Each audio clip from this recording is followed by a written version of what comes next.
आज से तकरीबन 6 वर्ष पहले की बात है, जब उत्तर प्रदेश का एक जिला पड़ता है अमरोहा, और इसी अमरोहा में एक थाना पड़ता है सैद नगली, और इसी थाने क्षेत्र के अंतर्गत एक गांव आता है जिस गांव का नाम ढक्का होता है। इसी गांव में आज निकाह पढ़े जा रहे थे। काफी धूमधाम मची हुई रहती है, क्योंकि इसी गांव की रहने वाली एक लड़की रूही होती है, जिसकी बड़ी बहन की आज शादी होती है। और बड़ी बहन की शादी में वो काफी खुश रहती है। उधर से भी दूल्हे वाले आए रहते हैं, और जिस जगह पर शादी हो रही होती है वो रूही के घर से थोड़ी दूर पर पड़ती है। उस गांव का नाम पिपलौती होता है, और पिपलौती कला के रहने वाले फरमान के बड़े भाई से रूही की बड़ी बहन की शादी हो रही होती है।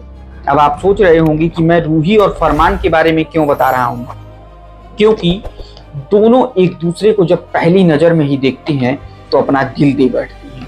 वो भूल जाते हैं कि किस कदर वो दोनों एक दूसरे से प्यार करेंगे, और आगे इस प्यार का क्या अंजाम होगा जिसके बारे में किसी ने सोचा भी नहीं होगा। यहाँ तक कि दोस्तों, ये प्यार इस कदर खौफनाक परवान चढ़ता है कि लाशों के बगल में ही सो करके संबंध बनाया जाता है। बावजूद इसके ये प्यार परवान चढ़ते चला जाता है। और शादी के इतने दिनों के बाद क्या हश्र होता है शादी करने वाले का, पूरी कहानी अंत तक आप जरूर सुनिएगा। और अगर आप हमारे चैनल पर नए हैं तो कृपया चैनल को सब्सक्राइब, वीडियो को लाइक और वीडियो को ज्यादा से ज्यादा शेयर जरूर करिएगा। तो दोस्तों, देर ना करते हुए हम सीधे कहानी पर ही आते हैं। दरअसल दोस्तों, जैसे जैसे रूही और फरमान का प्यार आगे बढ़ते चला जाता है, वैसे ही वैसे ये इश्क मोहब्बत और तेजी से होने लगती है। दोस्तों, जब प्यार होता है तो सब कुछ भूल जाता है आदमी। यहाँ तक कि उसे ये नहीं समझ में आता है कि वो 12 बजे रात को या 2 बजे रात को ना उसे भूतों से डर लगता है, ना उसे किसी चीज से डर लगता है। वो किसी के घर में घुस सकता है। प्यार इस कदर परवान चढ़ने लगता है। ठीक यही प्यार रूही और फरमान के बीच होने लगता है। अब दोनों एक दूसरे के बिना रह ही नहीं सकते थे। दोनों एक दूसरे को रोक नहीं पा रहे थे मिलने के लिए। लेकिन अब धीरे धीरे उम्र बढ़ता रहता है, और फरमान जो होता है वो कमाने के लिए अहमदाबाद चला जाता है। वहां नौकरी करता है और चंद पैसों के जुगाड़ में अपनी नौकरी को आगे बढ़ाता चला जाता है। एक दिन जो रूही के पिता होते हैं वो फिर अपनी गांव में अपनी बड़ी बेटी के घर जाते हैं, और वहीं पर उनकी नज़र एक होनहार लड़की पर पड़ती है जिसका नाम महाराज होता है। और महाराज राजमिस्त्री का काम करता है, जो काफी एक्टिव लड़का रहता है। और राजमिस्त्री का काम करने की वजह से दिल्ली में वो अच्छा खासा पैसा कमा रहा होता है। इसी दरमियान जब रूही के पिता की नज़र उस पर पड़ती है और बातचीत में देखने में लड़का ठीक रहता है, तो अपने बेटी रूही की शादी यानी निकाह उसी महाराज नाम के लड़के से करना चाहते हैं। बातचीत शुरू होती है। बार बार रूही कहती है कि नहीं, मैं शादी करूंगी तो फरमान से ही करूंगी, और फरमान भी बार बार कहता है कि अगर नहीं करेंगे तो दिक्कत हो जाएगी, मैं रूही से ही शादी कर दूंगा। लेकिन दोनों को एक ना चली, यानी जो रूही के पिता होते हैं वो ये बात नहीं मानते हैं, ना ही सुनते हैं, और जबरदस्ती वो फरमान से शादी करा देते हैं। आखिरकार अब रूही भी क्या करती, उसे भी लगता है जो खुदा को मंजूर था वो हुआ, और मेरी शादी शायद मेरी किस्मत में फरमान से लिखा नहीं था, इसी वजह से अब मुझे महाराज से शादी करनी पड़ेगी। आखिरकार दोनों एक दूसरे से शादी करते हैं, यानी निकाह करते हैं। निकाह के बाद घर आते हैं, दोनों एक दूसरे के साथ सुहागरात मनाते हैं, और ये धीरे धीरे कहानी आगे बढ़ती चली जाती है। यानी एक नॉर्मल परिवार जिस तरीके से चलना चाहिए ठीक उसी तरीके से आगे बढ़ता चला जाता है। एक दिन अचानक तकरीबन 6 साल इस शादी को बीत जाते हैं। इस दरमियान रूही को एक 4 साल का लड़का और एक 2 साल का लड़का, यानी 2 बच्चे भी हो चुके होते हैं। इसी महीने यानी मार्च के महीने में शनिवार के दिन की बात है, जब फरमान दिल्ली से आता है ईद मनाने के लिए घर पर। काफ़ी खुशियों से वो पूरा घर झूम रहा होता है, और रात का खाना पानी हो चुका होता है। अब इसी दरमियान वो कहता है कि मैं बालकनी में सो जाऊंगा, और बालकनी की तरफ वो चारपाई बिछाता है और कहता है कि रूही तुम भी यहीं आकर के सो जाना। आखिरकार वो सो जाता है। उधर बगल में रूही और बच्चे भी सो जाते हैं। सब लोग सो जाते हैं। अगले दिन जब सुबह होता है, यानी रविवार की सुबह जब होता है, तो काफी देर तक महाराज सो करके उठता नहीं है, ना उसकी पत्नी सो करके उठती है। कोई जब सो करके नहीं उठता है तो महाराज के पिता जो मोमिन होते हैं वो जाते हैं और देखते हैं कि उनका बेटा आखिर इतनी देर तक सो क्यों रहा है, उठ क्यों नहीं रहा है। ईद में तो आखिर वो नशा पताई भी नहीं करता है कि कुछ ज्यादा खा लिया हो या कुछ पी लिया हो जिसकी वजह से वो नहीं उठ सकता है। जब वो सामने जाते हैं और चारपाई पर उनकी नजर पड़ती है तो उनके मुंह से चीखें निकल जाती हैं। वो चीखने लगते हैं, चिल्लाने लगते हैं और चीख चीख कर चिल्ला चिल्ला कर पड़ोसियों को बुलाने लगते हैं। क्योंकि जब उनकी नजर उस चारपाई पर पड़ती है तो देख रहे होते हैं कि चारपाई के नीचे काफी सारे खून पसरे हुए हैं। और ये देखने के बाद मोमिन की तो मानो हालत खराब हो जाती है। आनन फानन में लोग वहां पर आते हैं। इधर बार बार रूही को उठाने की कोशिश किया जा रहा होता है, वो भी नहीं उठ रही होती है। लगता है कि किसी ने बेरहमी से दोनों का कत्ल कर दिया। आखिरकार कई बार पानी वानी मारने के बाद रूही को होश आता है और जब होश आता है तो वो देखती क्या है कि उसके पति का हाथ और पैर दोनों बांधा हुआ है। किसी ने उसका गला रेत दिया है, न जाने कितनी बार उसके पेट में भी चाकू मार दिया है। ये देखने के बाद रूही भी चीखने लगती है, चिल्लाने लगती है, उधर बच्चे भी रोने लगते हैं। और इसी दरमियान अब किसी ने उस भीड़ में से पुलिस को फोन कर दिया। आनन फानन में मौके पर पुलिस आती है और जांच पड़ताल शुरू करती है। सबसे पहले बॉडी को चेक किया जाता है। पता लगता है कि ये तो बहुत पहले ही जो महाराज होते हैं ये मर चुके हैं।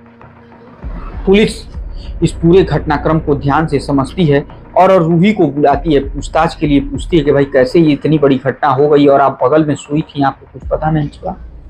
उसने बताया कि रात के तकरीबन 12 बजे के आसपास कुछ लोग आए और वो जबरदस्ती मेरे मुंह पर कुछ सूंघा दिए जिससे मैं बेहोश हो गई और मुझे अभी तक कुछ पता ही नहीं चल पाया कि क्या हुआ।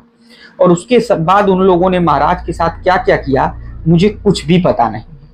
ये बात सुनने के बाद लोग वहां से चले जाते हैं, पुलिस वाले भी चले जाते हैं।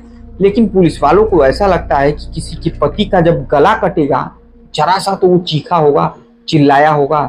आखिरकार पुलिस वाले इस डेड बॉडी को कवर करते हैं, पंचनामा लिखा जाता है और इसे पोस्टमार्टम के लिए भेज दिया जाता है। तकरीबन 24 घंटे बाद जब पोस्टमार्टम रिपोर्ट आती है तो खाने में नशीली दवा की पुष्टि होती है। अब पुलिस को ये बड़ा अजीब सा लगता है कि इसने ऐसा कौन सा खाना खाया और वो कौन ऐसा दुश्मन है जो इसके खाने में नशीली दवा मिलाए और जिसके बाद इसकी थोड़ी देर बाद इसका गला काट के हत्या कर दी जाती है। आखिरकार पुलिस ने रूही का नंबर मांगा, उसे सर्विस लांच पे लगाया, उसकी कॉल डिटेल निकलवाई तो पता चलता है कि 11:30 बजे के आसपास रूही ने किसी को कॉल किया था। अब परत दर परत कुछ पुलिस को समझ में आती नहीं कि पति की मौत, पत्नी का काल, क्या हो रहा है, पुलिस कुछ नहीं समझ पाती। आखिरकार पूछताछ के बहाने से रूही को पुलिस थाने बुलाती है और थाने बुला के इस पूरे घटनाक्रम को सिलसिलेवार तरीके से जानने की कोशिश करती है। फिर रूही ने वही पुरानी घटना बताई कि मुझे किसी ने बेहोशी का कुछ सुना दिया जिससे मैं बेहोश हो गई और उसके बाद न जाने मेरे पति के साथ क्या हुआ। पुलिस कहती है कि देखो तुम छुपाओ नहीं और तुम जो छुपाना चाहती हो वो छुपेगा भी नहीं। वो कहती कि मैं कुछ नहीं छुपा रही हूँ। पुलिस कहती है कि बिल्कुल तुम छुपा रही हो, बताओ तुम खाने में क्या मिलाई थी। जिस सुनकर रूही के तो मानो पैरों तले जमीन खिसक जाती। पुलिस पोस्टमार्टम रिपोर्ट दिखाती है और कहती कि देखो जो तुमने किया है वो सब इसमें दिख रहा है और तो और तुमने अपने पति की मौत से पहले जिस नंबर पर कॉल किया है ये उसका कॉल डिटेल भी है। अब ये सब देखने के बाद रूही चौंक जाती है और तब पुलिस कहती है कि रूही तुम सच सच बताओगी या फिर सच मैं बताऊं। इतना सुनना ही था कि रूही चीखती है और गुस्से से कहती है कि हाँ मैंने ही अपने पति की हत्या करवाई, मैं उससे प्यार नहीं करती थी, उसने मेरे साथ जबरदस्ती संबंध बनाए और 2 बच्चे भी मुझे पैदा करने पड़े। मेरा प्यार फरमान है और मैं फरमान से ही प्यार करती हूँ और मैं इससे 50 बार कह रही थी कि मुझे तलाक दे दो, तलाक दे दो, उसके बावजूद ये मुझे तलाक नहीं दे रहा था तो मैं क्या करूँ, बार बार मुझे टार्चर कर रहा था। इस सब चीज़ों से मैं आजीज होकर के अपने फरमान यानी पुराने प्रेमी से कहती हूँ।